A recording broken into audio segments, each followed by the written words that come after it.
Mr. Dube, as always, it's a pleasure having you in studio. Thank you so much for joining us. Thanks a lot. Let's start now with the big news of the day, the recall of eThekwini Mayor Zandile Gumede. What do you think took the ANC so long to formally announce that decision? I think it was their illogic to promote or to make her vacate that office, which they termed as a leave that they extended to her. But I think now they were in a corner, and if you really read the reasons of why she has been going to be redeployed, it baffles everyone that if they say she's incompetent, why they have to redeploy her. And so I think it's just the management of the factions and the squabbles in the ANC at the expense of us, because how do you redeploy someone that you pronounce that she is incompetent? It means that they are trying to spread this incompetency throughout the whole departments or throughout the whole government departments. And so really, us as South Africans being docile, some others are clapping hands, but the real fact is they are managing their factional wars, and at the same time they are spreading across this incompetency in our country. And the Durban Commercial Crimes Court amended Gumede's bail conditions and allowing her to interact with the municipal manager and as well as the chief financial officer. So are her supporters likely to use this to push for her return to work? Look, you have to understand that there is no honor among thieves. The same people today who are sacrificing her were the people who were promoting her to become the mayor of eThekwini against the will of the eThekwini citizens. And so now, because she's no longer with them, they opted that, look, we can sacrifice her. But interestingly, as I've said, if you have really been studying the whole fiasco, initially they were saying they have to remove her because of the moral and the ethic issues. But lately, they've changed now. They are saying, no, it's the issue of incompetence. You know why? Because they understood that if they can talk about the issue of morality and ethic leadership and say she is involved in the allegations of corruption, that will mean all of them are not going to be saved. You got them? Because she can sing and tell us who else are involved in these allegations of corruption. And so to save themselves, they said the best way is to say she is incompetent in terms of administration. Because once you say that, it means that the issues of competence is up to them to assess who is competent and who's not competent. But you have seen it. They even failed to have that assessment. And so, as I've said it, ANC, when it comes to the issues of the well-being of our country, is becoming very toxic, is very inward, and is always trying to protect itself. I mean, is it safe to say that this has been long coming, or this has been, expected? Because remember that her leadership was criticized during the sitting of the Morani Commission, which called for her to send a delegation to testify, but she did not. And of course, she also ignored the Public Protector's report in 2017, which called for her intervention towards holding all the organs of state to account for her role, or rather for their role in the violence in the Cleveland's hostel and the plight of the residents in Cleveland's hostel. She again ignored that Public Protector's report. You know what is interesting is try to extrapolate her from the whole institution that deployed her there. You get what I mean? And if she's as she was displaying this arrogance, it was not her. It was the organization that deployed her there that was becoming arrogant. And so whatever that she's doing on behalf and as a reflection of this organization.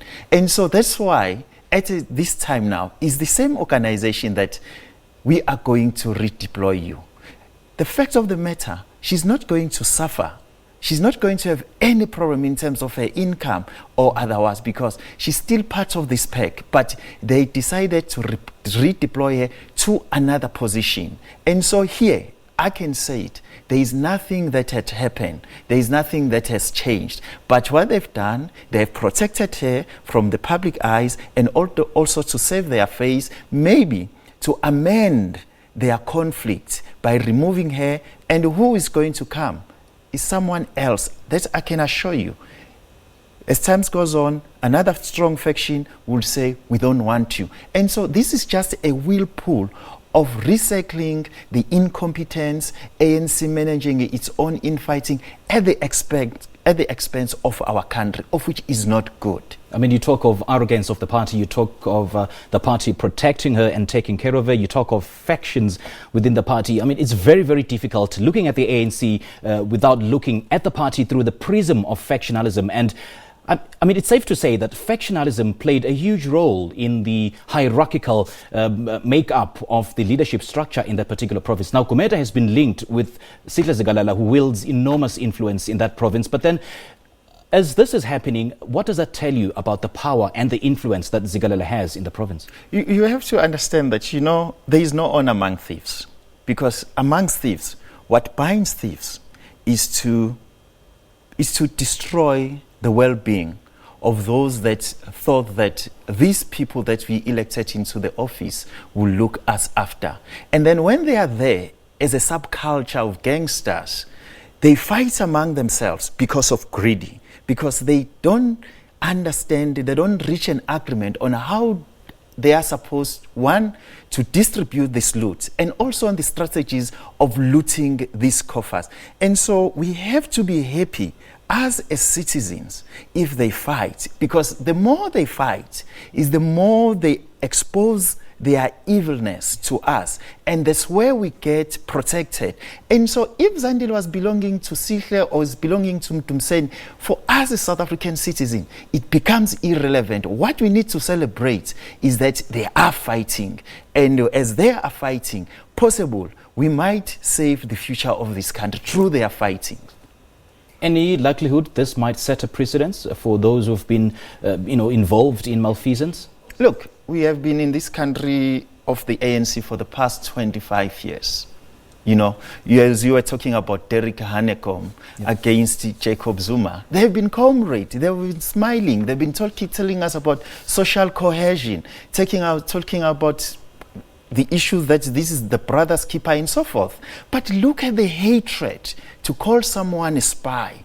Because if you call someone a spy, you mean that particular individual was working against the progress of this nation. And so what you see, what is happening at eThekwini municipality or in other municipalities, these infightings, is an issue of the fact that through the greediness of these leaders, hatred always develop, because they ask themselves that, how can you loot more than me? And then that's the real problem. It's not the problem of competency of you and I becoming better people in this country, but is about them. Hence, as I've said, Zandile Gumede is being redeployed. You get what I mean? He has not been let outside the circle of this patronage, but is still in the circle of patronage, but in a certain section. And as I'm saying, the problem with us South African is that we need to start to speak the truth, whether is it painful or not, because the same circle in the next government or in the next term, we will see as possible now. We have to question the electoral system. We have to question this fallacy of 1994 transition. Whether was it a transition based on the will of the people, or was it a transition that was based on the will of the black political elite in partnership with what we call it white monopoly capitalists and those who were in the apartheid government? Because us, we are being left stranded, and I can assure you, we will remain fools if we don't stand up and try to redefine and reimagine South Africa. Now, speaking of the Derek Hanekom and Jacob Zuma case, former President Jacob Zuma says that Derek Hanekom is a known enemy agent.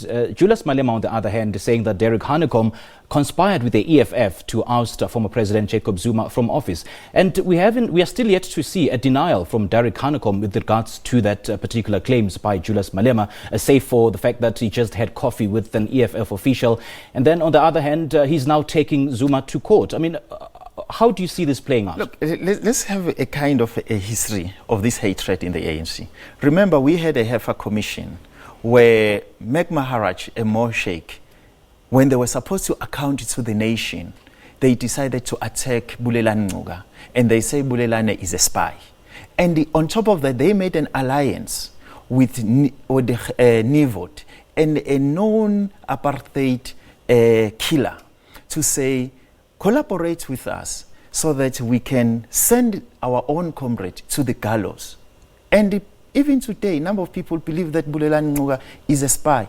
And that issue in the ANC of hatred, it has been there. But now they are trying to take that hatred to us South African, so that South Africa can be polarized according to race. Because if you look at the skin of Derek Hanekom, is of a different skin. And so it's easy for those who are of different skin to him to scavenge around the issue of his skin pigmentation. And so that's why I'm saying ANC is becoming toxic. Their language of hatred amongst themselves is being transported into the public domain, that we really need to insulate from all this bad energy that the ANC is trying to transport to us. Coming to the issue of Julius, yes, Derek Hanekom agreed. He said he had met them. He met them on the political discourse and on political realignment, of which there is nothing with that. You get what I mean? People can meet to reshape the country's political discourse or political power. But to go beyond of calling someone a spy is to put that person's life in danger. And also for our president to go to Twitter and tweet such kind of polemic languages into the public domain and celebrate when his own organization is in a corner, really it shows that to a certain extent, anything bad that is happening in the ANC, he will celebrate because he's no longer part of the ANC. And then, but the same organization is the organization that is governing our country. And so if this organization is in fiasco, if this organization, there's so much hatred amongst themselves, where we are, what are we left with? Now, do you think there is any basis into his allegations? I mean, Zuma claims that he's got tons and tons of files against each and every one of the ANC, NEC members, if not all of them. And, if he were to use those files, then it'll be the downfall of the African National Congress. Well, he had an opportunity of revealing those files, dropping those files at the Zondo Commission, but then he did not. And he's also using certain information to say that Derek Hanekom is a spy, and we still yet to see that kind of evidence coming forth from him. Do you think such evidence exists, is he using such claims to divert attention from himself? Are we supposed to care if those things exist or not? Because those are their own issues. Those are their own issues. It's not South African issues, because it's about them in exile. This is a new South Africa. We need to talk about something that is taking this country forward. If someone was a spy in Zambia, in Tanzania, and so forth, it's their own issues.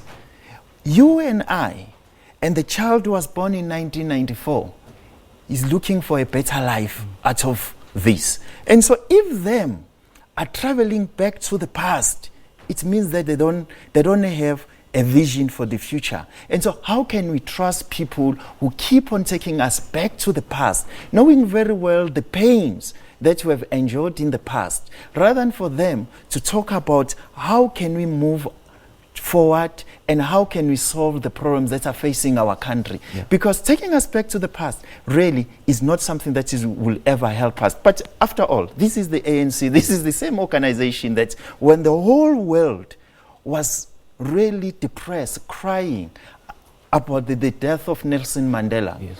They never care.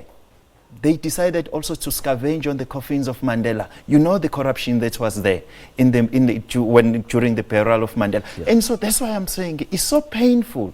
If you and I and the others were going to be locked in the squabbles of hatred, incompetency, and of thieving of the ANC, rather than for us as South African citizens to look in the bigger future and to ask ourselves, what is the mission of this country? How can we become a nation? How can we save ourselves from this ANC that is becoming toxic to us? Mr. Dube, unfortunately, we are very thin on time, but then thank you so much for your time and for your reflections. We appreciate it.